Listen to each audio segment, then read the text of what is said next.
All right, I'm live on both. Welcome back.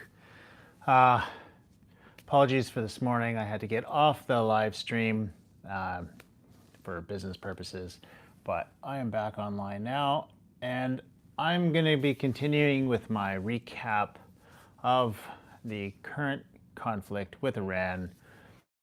We did cover a lot this morning, so if you want to see what that's all about, you can check it out on YouTube. It's posted on there. It was about an hour this morning.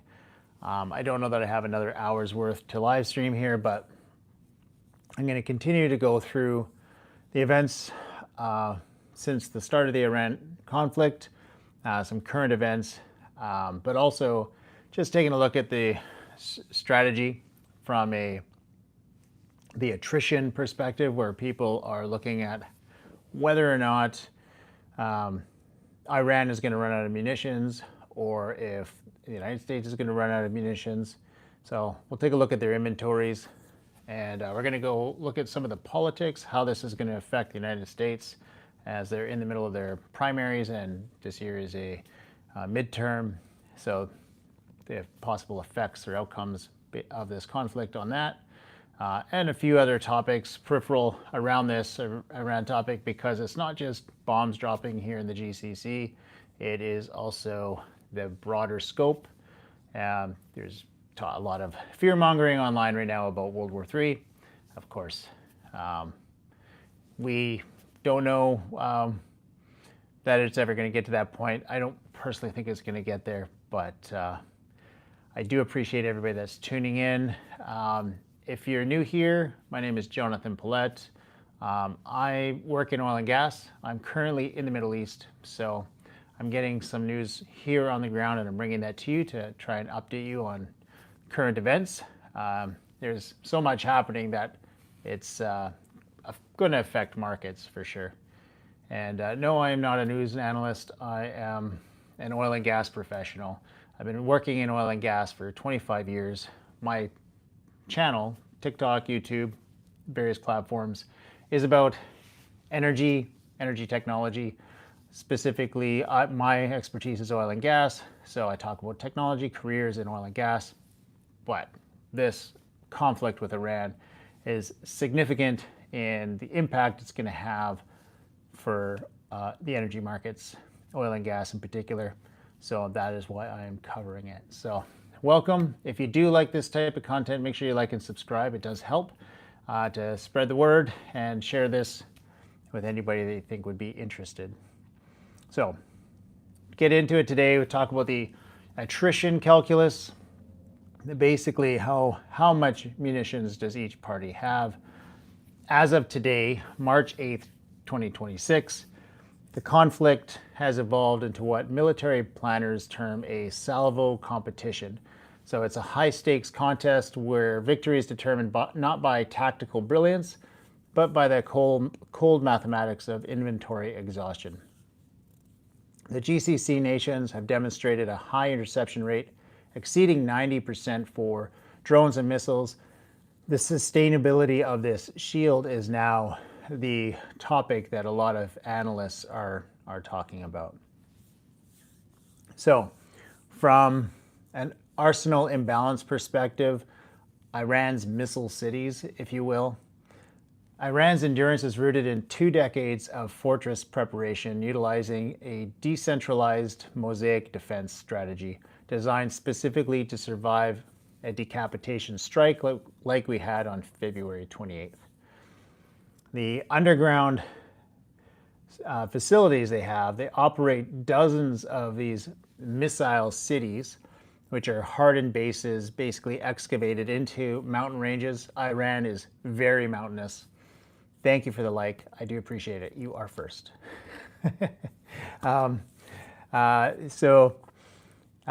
These are hardened bases into the mountain ranges of Iran. Iran is not like Iraq, where Iraq was very flat.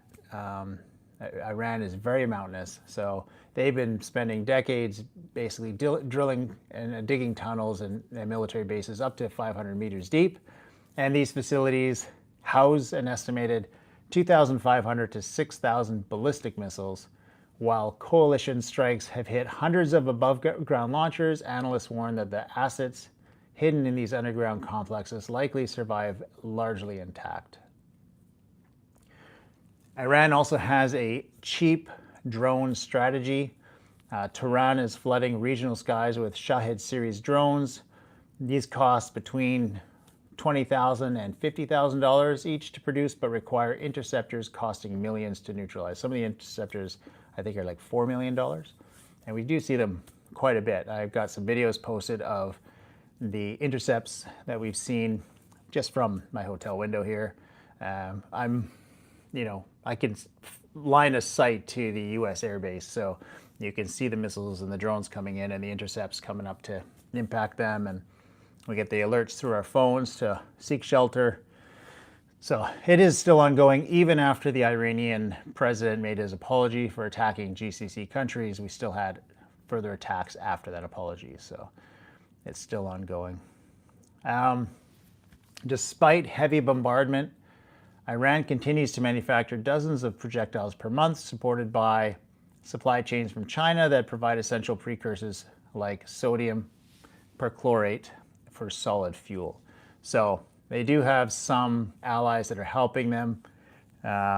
Recently, it was revealed that Russia is providing intelligence of U.S. assets for Iran to target, and China is providing financial support, or has promised to provide financial support as well as spare parts for weapons. I don't see this as an escalation, as a lot of people are saying it is, just simply because I don't see it as any different than the United States and the EU, or the NATO countries, providing Ukraine with billions, hundreds and hundreds of billions of dollars in support, as well as tanks and anti-aircraft and missiles and what have you. So if that didn't cause World War III, I don't see how this would get there unless something drastic happens. But we'll continue looking at the munitions here. Looking at what the coalition has in terms of vulnerabilities. The primary vulnerability is the speed at which it's burning through its limited stock of high-end interceptors. It's basically an unsustainable consumption rate at this point. In just the first 3 days of fighting, coalition forces expended over 800 US-made interceptor missiles. So for some context, this 3-day expenditure exceeds the 700 Patriot interceptors Ukraine used over an entire 4-month winter season. The THAAD and Patriot squeeze. So THAAD, the US has already expended approximately 25% to 30% of its global THAAD inventory during the 2025 and 2026 escalations. Patriot PAC-3s, as of early 2026, it was reported that the U.S. had only about 25% of the Patriot interceptors needed for its total global military requirements. There's also this cost asymmetry. You're destroying a $35,000 drone with a 4 million PAC-3 missile, so it's a 114-to-1 cost ratio in favor of Iran, and it's just a math problem. It suggests that even the GCC bloc's every strike, they're losing the economic war. We also have some industrial production caps. The United States Defense Industrial Base is currently unable to keep pace with wartime attrition. Some of the bottlenecks are Lockheed Martin, the sole manufacturer of the advanced PAC-3 MSE missile, produced only 600 units in all of 2025, but the Middle East operation consumed a comparable number in under 72 hours. So a whole year's worth of production burnt up in 72 hours. To ramp up production, there's orders to quadruple the supply. A THAAD interceptor ordered today will not be delivered until approximately 2030. So they have some severe supply chain issues with these weapons. To prevent a collapse of the Gulf Shield, the U.S. is being forced to discuss shifting Patriot systems from South Korea and anti-drone technology intended for Ukraine. So diverting resources away from South Korea, which is a very strategic country for the United States, as well as Ukraine, which is an ongoing conflict, year 5 now with Russia. So it does affect these other areas. We do get some shadow support, as I spoke to earlier, with Russia and China. So Iran is not fighting in a vacuum, right? They've got allies that are providing technological oxygen, if you will, necessary to extend the conflict. From Russia, Russia's Alabuga facility is now producing Iranian-designed drones at a rate, these are the Garin 2s, at a rate of roughly 3,000 per month, far exceeding Iran's domestic capacity. These are being moved via the Caspian Sea to an interior supply line shielded from U.S. interdiction. Chinese technological anchoring. China is a powerhouse of manufacturing.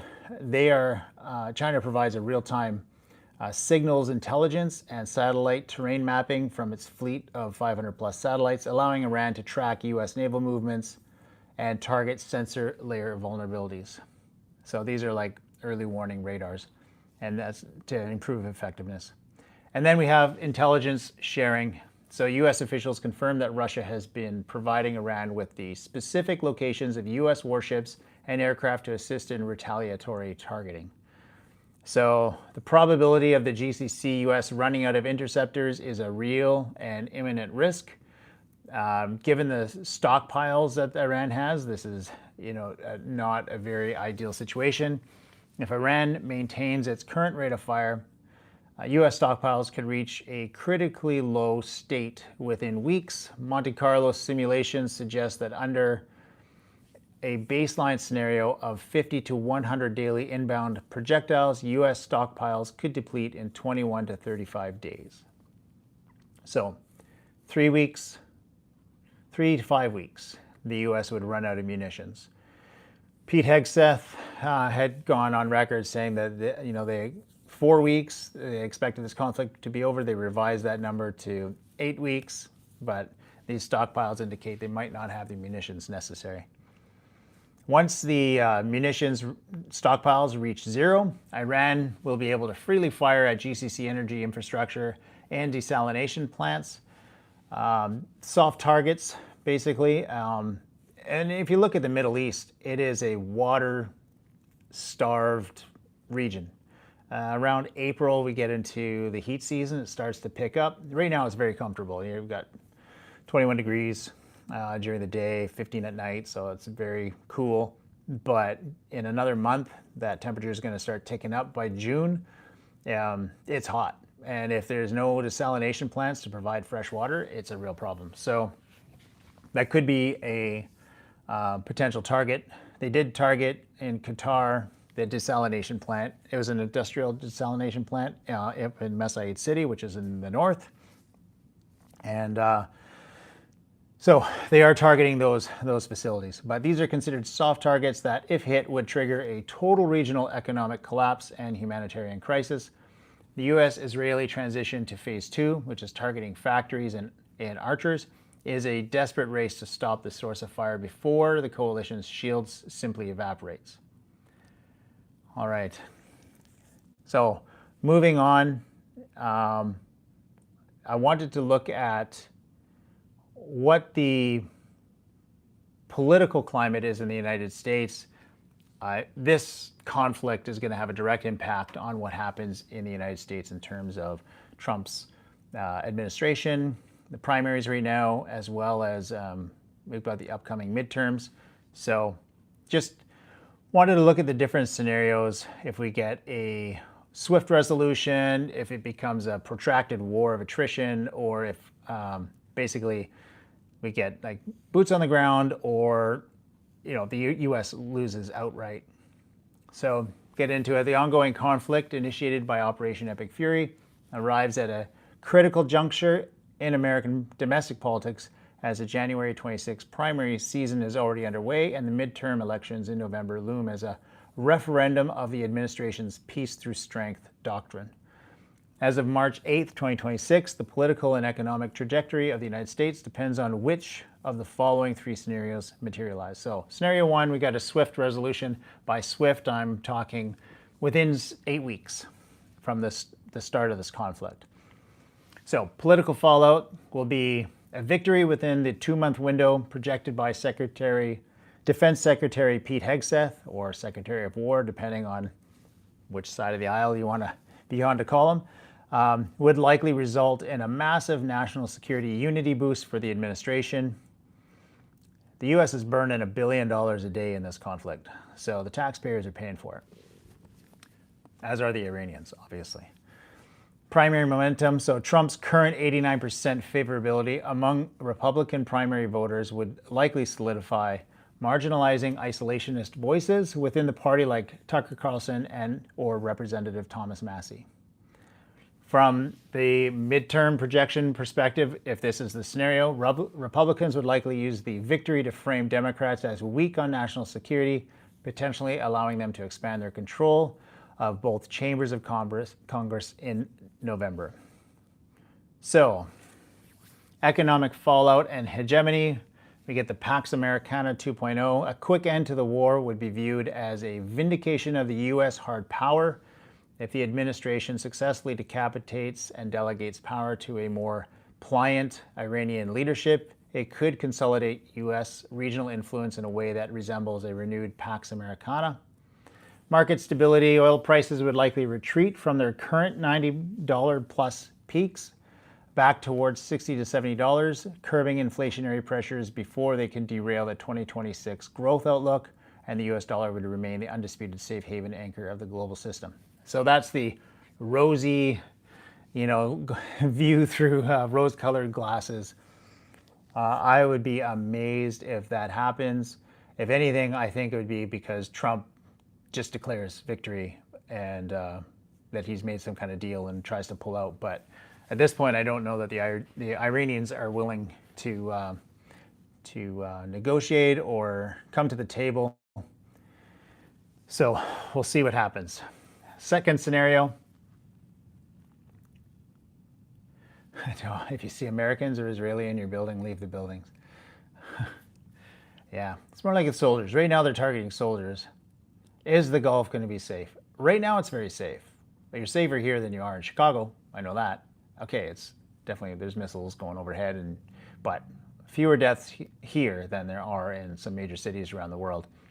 But if the United States military runs out of these intercept missiles and they cannot replenish their supply, and they haven't taken out enough Iranian infrastructure and launchers and underground missile warehouses and whatnot, and they're able to continue bombarding the GCC countries, then yeah, it's going to get very dangerous. So I keep my passport on me at all times.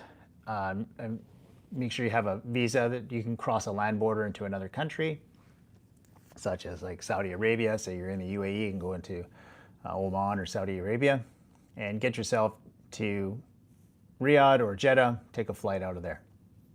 But if you're in the UAE or in Qatar or Bahrain, Kuwait, for now you're very safe, but just keep your ear on the ground and see what changes, because things could change very quickly. And if they do, you don't want to be scrambling to try and get a visa when you have 1 million people rushing towards the border. That would be my opinion. All right, political fallout. So protracted war of attrition, scenario 2. So a long war without a clear finish line would likely fracture the Republican base and provide an opening for Democrats to recapture the House. If you remember, Trump campaigned on no new wars. Well, whatever you want to call this, looks like a war to me, even though it wasn't through an act of Congress. So not exactly in line with what his Republican base wanted, right? You have the gasoline trap. U.S. consumers are already seeing prices rise by 5 to 10 cents daily. If oil stays above $100 per month, the cost of living crisis will become the primary driver for midterm voters in November, likely swinging competitive districts towards the opposition. We also have an intra-party civil war scenario where you get dissent from the America First wing of the GOP would intensify. If voters perceive the conflict as being waged primarily on Israel's behalf, it could break the long-standing political consensus on the special relationship.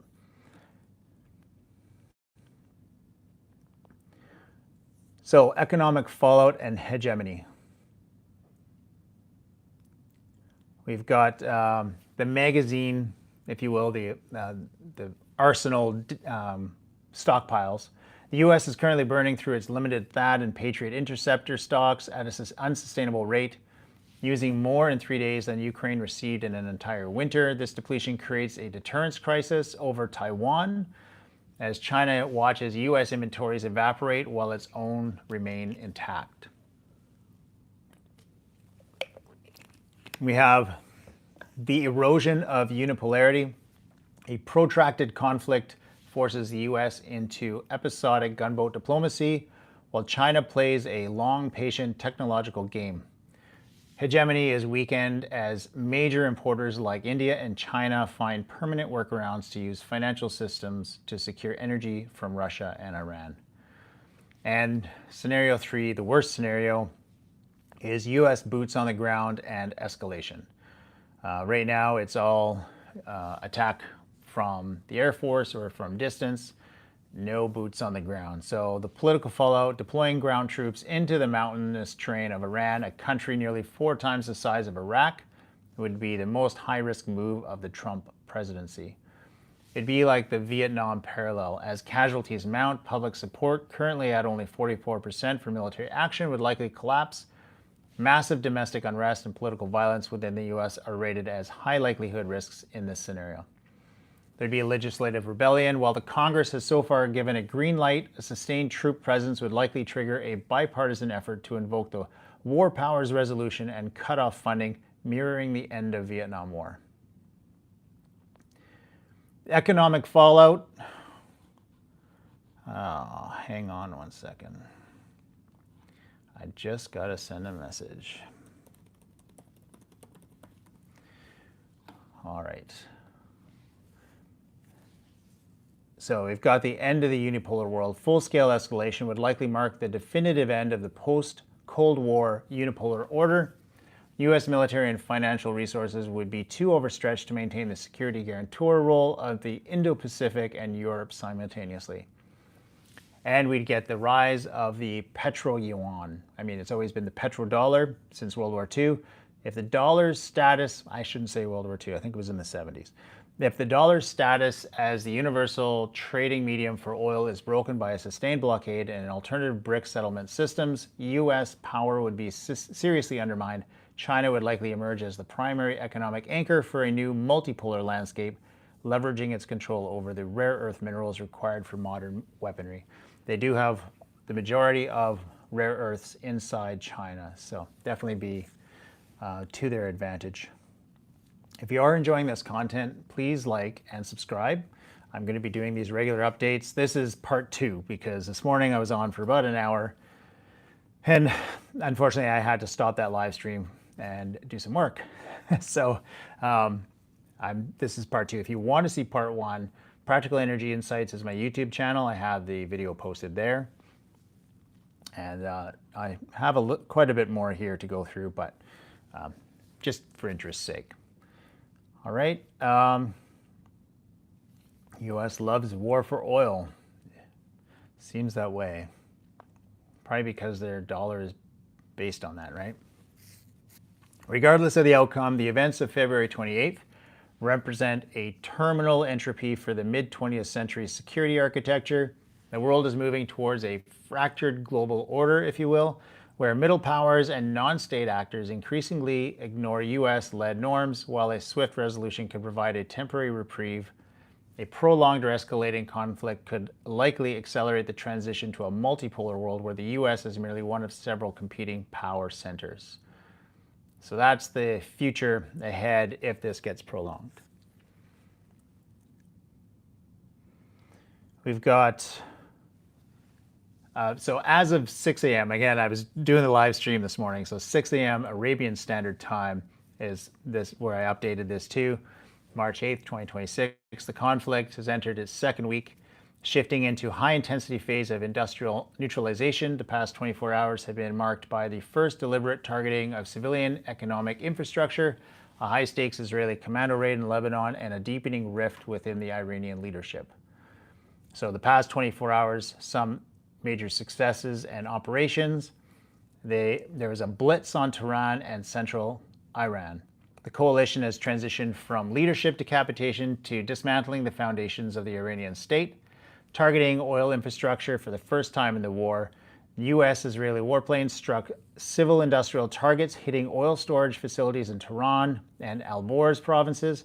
Major fires reported in the Shahr-e refinery, south of the capital, and strikes at the Mehrabad International Airport set portions of the facility on fire. I did just post a video. Actually, that's one of the fires right behind me of the refinery. So definitely causing a problem. You can see videos of the burning petroleum products going down the road as they go through the sewer system burning. So it's a pretty big fire. It's 10 million barrels, I believe, is at risk of burning up. We have an air dominance expanding. Strikes hit 2 Artesh bases in the Esfahan province, the 4th Ground Forces Aviation Base, and the 8th Tactical Air Force Base to suppress the remaining air defenses and extend air dominance into central Iran. Command and Control, the IDF, Israeli Defense Forces, announced the destruction of the IRGC Quds Force headquarters on Saturday night, one of the most significant strikes of the campaign to date. We also have degrading domestic control. In Tehran, the coalition hit 3 more Basij regional bases.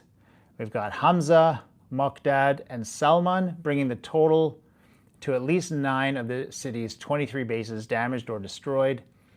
Strikes also targeted Law Enforcement Command headquarters in Kermanshah and Sanandaj to erode the regime's capacity to suppress potential internal uprisings.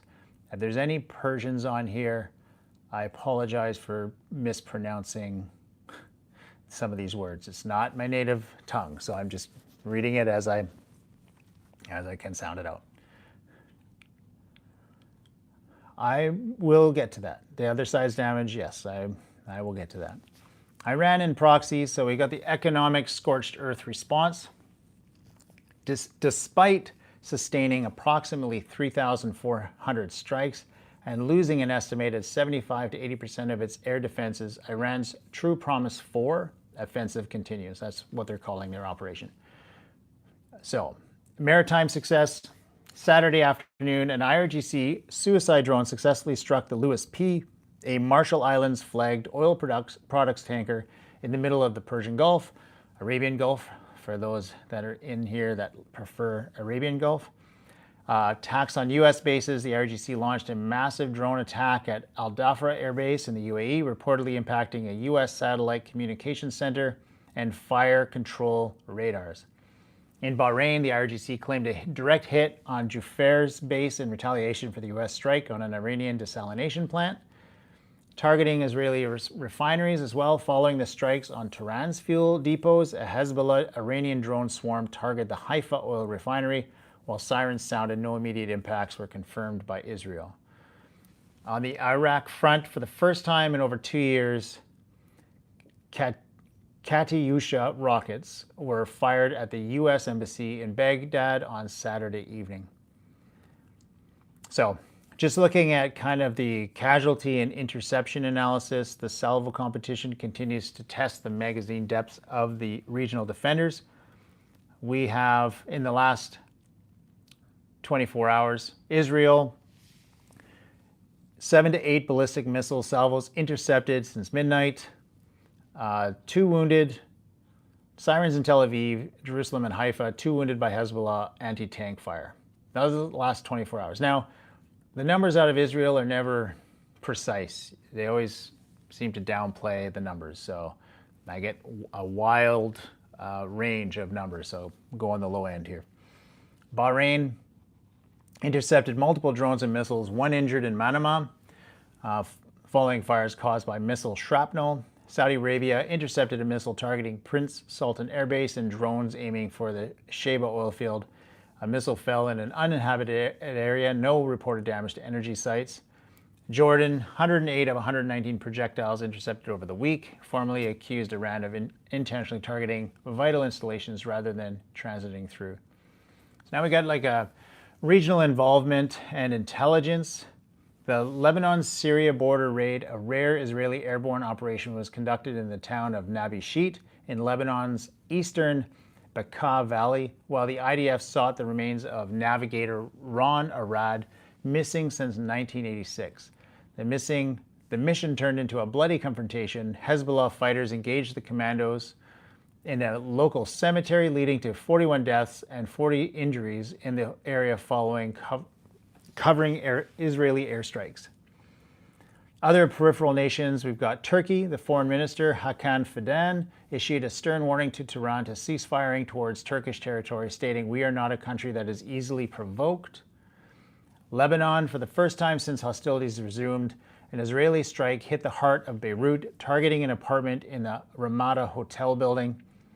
Russia, amid Israeli threats to Iranian representatives, more than 150 Iranian nationals, including diplomats and their families, were evacuated from Lebanon on Saturday via Russian aircraft. We have a fractured leadership in Tehran. There's been a visible rift emerged between President Massoud, who issued a public apology for strikes in neighboring countries, and the IRGC hardliners. Shortly after his apology, the IRGC's Khatam al-Anbiya headquarters released a counter-statement vowing to target all U.S.-Israeli interests if attacks persist. U.S. officials interpret this as evidence that the political leadership has lost effective command over the armed forces. So, the current standing is that Israel and the U.S. claim near total control of Iranian skies, with over 7,500 bombs dropped since the war began. President Trump signaled a hardening stance on Air Force One, refusing further negotiations and raising the possibility of eliminating all remaining Iranian leadership if an unconditional surrender is not achieved. So that's pretty much the update of the past 24 hours. Next, I want to look at the rig count. So another aspect of all this is, we've lost all shipping for oil and LNG through the Straits of Hormuz. Some of the pipelines, are like through Saudi over to the Red Sea, have picked up some of that slack, but I think it's only like 500,000 barrels, nowhere near what goes through the Straits of Hormuz on a daily basis on a regular business day. So we're going to see major shortages around the world.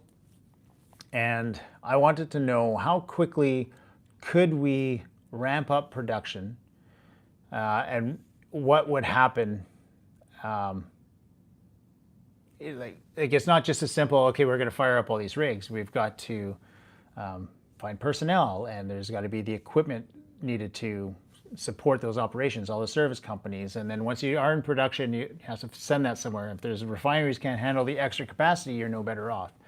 So as of March 8th, 2026, the global drilling industry is facing a dual crisis: a massive supply void created by the closure of the Strait of Hormuz, and a structural inability to rapidly activate idle assets to fill the gap.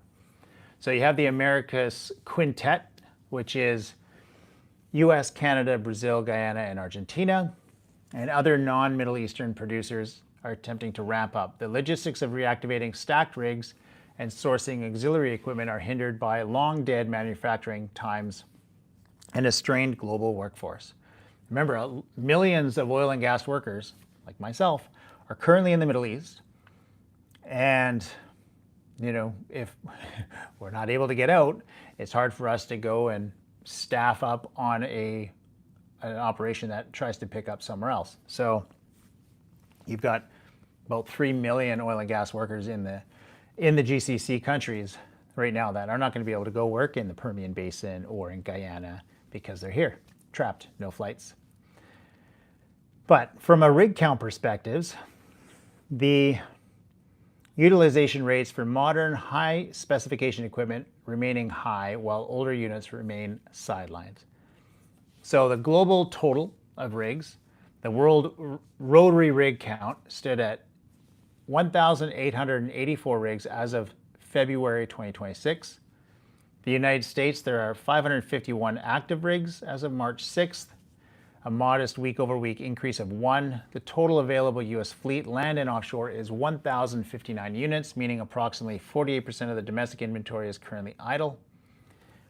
Canada, And international, we have 205 rigs active in Canada, down from 29 last year. The international count, excluding the US and Canada, is 1,112. The offshore segment, we've got the global mobile offshore drilling unit fleet consists of 629 rigs with 502 currently active, 80% utilization. Jackup utilization is roughly 82%, while floaters such as drill ships and semi-submersibles are at 91%. So reactivating the idle portion of the global fleet is not a matter of simply flipping a switch. The timeline and cost depend entirely on the stacking method used during the downturn. Stacking meaning cold stacked, warm stacked. Warm stacked being this is going to be able to get fired up quickly because it is just preserved. Cold stacked being we've parked this rig and we don't intend to use it for a very long time. So to get it back up and running, you expect a lot of issues with the equipment to get it back operational, as well as crews. So warm stacked is usually personnel status is reduced, but adequate crew on board, mechanical readiness, systems and engines run and maintained regularly, reactivation time days to weeks. And depending on where they're needed. If the rig you want to activate is nowhere in the region, then you've got to ship it to where you are. Cold stacked means basically preserved. So no personnel remain on board. The equipment does get serviced, engines get filled with protective fluids and dehumidifiers installed. To reactivate this equipment, you're looking at 1 to 3 months, and that's going to depend on your supply chains. Cold stacked and mothballed is virtually abandoned. It's basically security only at that point. It's sitting in a yard somewhere. You got a security guard there. High risk of steel wastage like rust, computer glitches, and component failure. To get this up and running, you're looking at 4 to 5 months, potentially longer if long lead times are required for parts. Smart stacking, you get skeleton staff for specific audits, limited upfront preservation, $5 million cost, 90 to 120 days. So China did enter this conflict from a perspective of they're going to provide financial aid to Iran, but they are also a major producer. So a significant portion of the hardware required to scale production for the West is produced by adversaries in the current conflict, primarily China. Beijing's role as an indispensable supplier gives it immense leverage over non-Middle Eastern ramp-up efforts. We have a consumables problem. China's domestic manufacturers produce 60% of the world's tricone drill bits and hold a 30% market share in electrical equipment for the mining and energy industries. King Dream Petroleum Drilling in China is the largest bit manufacturing base in Asia with an annual capacity of 100,000 bits of various types. Structural risk, a key equipment for ultra-deep water projects, drill pipe, casing, subsea trees, often requires 30 to 42 months for manufacturing. So bottlenecks in turbine production capacity currently stretch backlogs through 2030. From a personnel and workforce availability, the human logistics of a global ramp-up are severely compromised by the location of the existing workforce and long-term demographic shifts. Middle East. So where I am now, there were approximately 303 active rigs in the Middle East before the war. Depart now orders from the US and regional flight cancellations have limited the ability to rotate crews, leaving thousands of specialists stranded in the conflict zones or unable to enter the region. It's more like millions. 2.5 to 3.1 million oil and gas workers. So it's not just rigs, that's going to be refineries, pipelines, equipment specialists, instrumentation, you name it.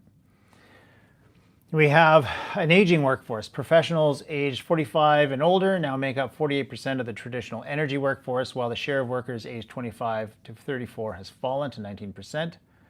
We also have specialized shortages. International Maritime Organization warns of an 89,510 officer shortfall by 2026, which is already leaving vessels idle because operators cannot source dynamic positioning operators and chief engineers.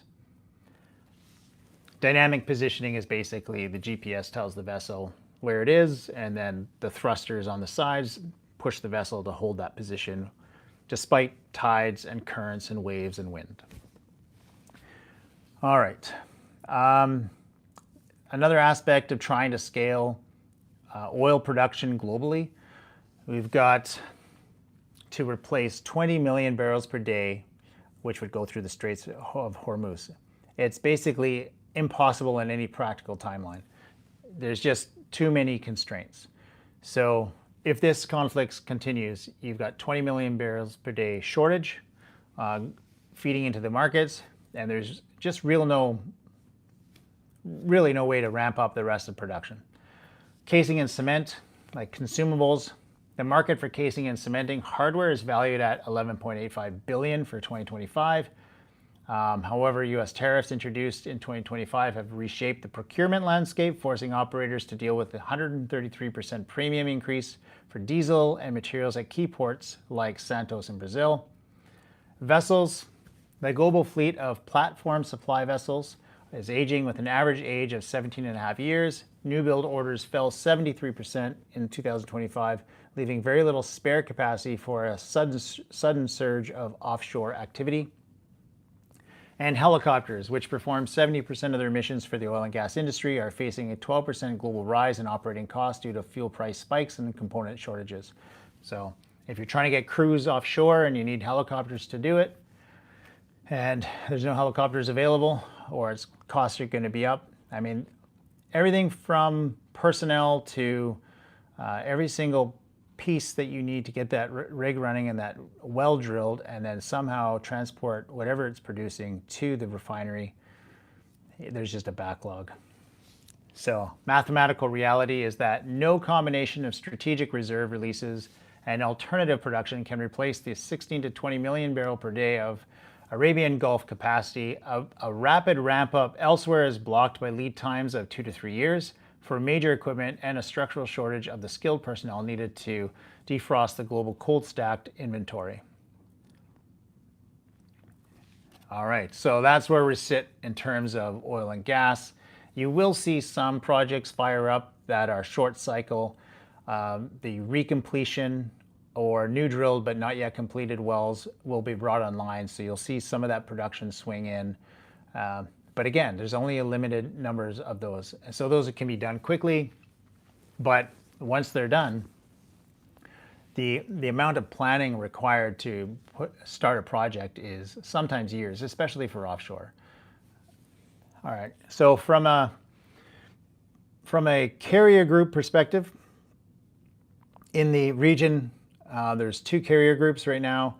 What I understand is there's a third one coming, so things are changing fast, and there's a few important distinctions to clear up regarding the ships and the official names of the current operations. Carrier deployment. So first, a quick correction. The carrier currently deploying as the USS George H.W. Bush, CVN 77, named after the 41st president, is a planned US George W. Bush CVN 83 for the future, but hasn't been fully built yet. So as of March 8th, 2026, the U.S. George H.W. Bush Strike Group, Carrier Strike Group 10, is indeed preparing to deploy to the region. And here's the current naval layout. The USS George H.W. Bush just completed its final certification on March 5th and has returned to Norfolk for replenishment. It is expected to sail for the Eastern Mediterranean within days to join the conflict. USS Gerald R. Ford recently transited the Suez Canal into the Red Sea to monitor Houthi activity. USS Abraham Lincoln, currently active in the Sea of Oman, Arabian Gulf area, which is interesting, the USS Gerald Ford having gone through the Suez Canal because they were parked off Israel and intercepting incoming missiles. So the strategy has changed. With the Straits of Hormuz closed, there was a lot of cargo vessels that were intended to bring in resources to the Middle East, just normal trade, and they got blocked, so they had to get rerouted, and the ports in Oman got shut down, so they had to go into the Red Sea to Jeddah, and that is Houthi territory, which is a Iranian proxy. So there's a risk there. So they've sent a carrier group into the Red Sea to protect these cargo ships that had been rerouted through the Red Sea. So there's several names of this conflict, depending on who you're speaking with. The U.S. is calling it officially Operation Epic Fury. It's the official U.S. military codename for the joint operation with Israel that began February 28th.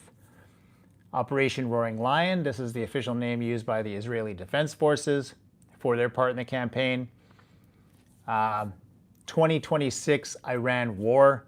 This is the general term used by most international media and historical record keepers to describe the broader state of open warfare. The current status, the war escalated sharply following the February 28th strikes, which targeted Iranian leadership and nuclear infrastructure. Reports indicate that the conflict has already resulted in the death of Supreme Leader Ali Khamenei and prompted Iran to attempt a total closure of the Straits of Hormuz, which has collapsed global tanker traffic by roughly 95%.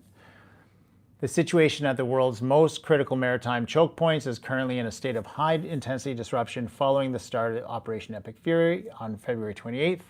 Both the Straits of Hormuz and the Red Sea have become effectively impassable for standard commercial traffic. So, looking at the Straits of Hormuz specifically, we have, it's not a legal blockade, but the Iranian Revolutionary Guard Corps has claimed complete control and threatened to sink any vessel attempting to transit.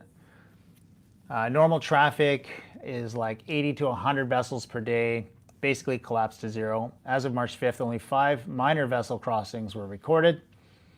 The trapped fleet, we have approximately 170 container ships and dozens of tankers currently stuck inside the Arabian Gulf, unable to exit safely. Multiple tankers, including some of these very large tankers, have been struck by missiles or sea drones. Major insurers have canceled war risk coverage for the Gulf as of March 5th, making it financially impossible for most commercial ships to operate. And then in the Red Sea, the Red Sea is facing a double squeeze. It's not officially closed. It has become a secondary combat zone. The Houthi resurgence, we've got following the strikes on Iran, Houthi forces in Yemen have resumed aggressive attacks on commercial shipping in support of Tehran. And Suez Canal transits have plummeted by over 50% this week. Major carriers like Maersk, MSC, and CMA CGM have officially suspended all Red Sea Suez routes until further notice. So that means they're going south. If they're trying to go to Europe and they were coming up the Red Sea, then they're going to be going around Horn of Africa. So shipping costs are going to go through the roof. The sudden removal of 20% of the world's oil supply and 25% of the global LNG from the market has created a bottleneck crisis. Oil and gas, roughly 16 million barrels a day of oil are currently blocked. Iraq is the most affected. 90% of its exports go through the strait with no alternative route. Qatar's LNG exports, critical for the UK, China, and India, have come to a virtual standstill. Cargo and freight, shipping costs have tripled in 1 week. And end of voyage declaration. MSC and other carriers have declared an end of voyage for all Gulf-bound cargo. This means if your cargo was on a ship headed for Dubai, it is being dumped at this next safe port, often in Africa or Europe, and the customer is responsible for getting it the rest of the way. So you can imagine the cost if it's sitting in a port somewhere in Africa, and now you're going to have to pay storage fees on it sitting there until you can figure out what to do with it. Be stressful if you had that situation. If you are enjoying this type of content, my name is Jonathan Paulette, currently in the Middle East. I do work in oil and gas. Normally my channel is about oil and gas related, energy careers, oil and gas careers. But because this is affecting the energy markets, it's relevant. So that's what I'm doing these live streams for. If you do like this, make sure you like and subscribe. Subscribe to my channel, just drop me a like. It does help. It tells the algorithm that you like what you see, and I'll continue to bring you updates live from here on the ground. So we've got some rerouting of logistics and out of commission ports. Because the Suez Canal and Strait of Hormuz are effectively offline, global shipping map has shifted towards the Cape of Good Hope around South Africa, where ships are going. So the long way, almost all Asia to Europe traffic is now diverting around the southern tip of Africa. This adds 10 to 14 days to the journey and massive fuel costs. From a fuel or oil perspective, Saudi Arabia is maxing out its east-west pipeline to move oil to the port of Yanbu in the Red Sea, bypassing the Straits of Hormuz. The UAE is attempting to use the Fujairah pipeline, though Fujairah has faced drone threats. We also have ports that are out of commission outside of the Arabian Gulf. While most dead ports are inside the Gulf, such as the Jebel Ali and Bandar Abbas, several key ports outside the Gulf are currently non-operational or restricted due to the conflict. We have the Eilat, which is in Israel, effectively closed for months due to the broader conflict. Salalah in Oman, this was supposed to be an alternative port. The general cargo terminal is suspended. Only limited container operations remain. The hope was that they could offload containers there, truck them inland to the GCC nations to continue supply chains. Aqaba in Jordan, operational but seeing massive delays as Jordan has frequently closed its airspace, complicating logistics. And in Bahrain, we've got, which is in the GCC, we've got the Port of Sitra, Khalifa bin Salman. All movements are temporarily suspended following drone strikes in the port area. So that is my update for the day. Sorry that I didn't get to it this morning. So we talked about Brent crude, where we think it's going to go, given that we have what's going on here in Tehran.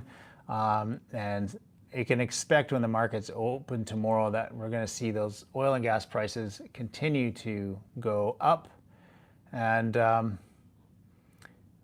yeah, it's been an eventful week. That is for sure. We're entering week 2 of this conflict with Iran. So hopefully this doesn't become like Russia and Ukraine, where 5 years later we're still talking about this and things are shut down here. And I would imagine if we get to that point, it'll be lots of lives lost on both sides. So thank you for joining in. If you enjoyed this content, make sure you like and subscribe, and you'll get notified of my next lives. I'll likely go live tomorrow. If I don't, for sure, I'll go live on Tuesday. Because I'm in the Gulf, I'm in Arabian Standard Time. So it'll either be morning or evening, usually not in the middle of the day. So thanks for tuning in. If you are interested and you subscribe, check out some of my videos. I've got stuff on careers, some of the conflict, some oil and gas technology. If there's anything specifically that you're interested in, I do check all the comments. So I will answer you, and you can let me know what you'd like to hear about next. All right, stay safe, everybody. Have yourselves a great day. As always, thanks for watching.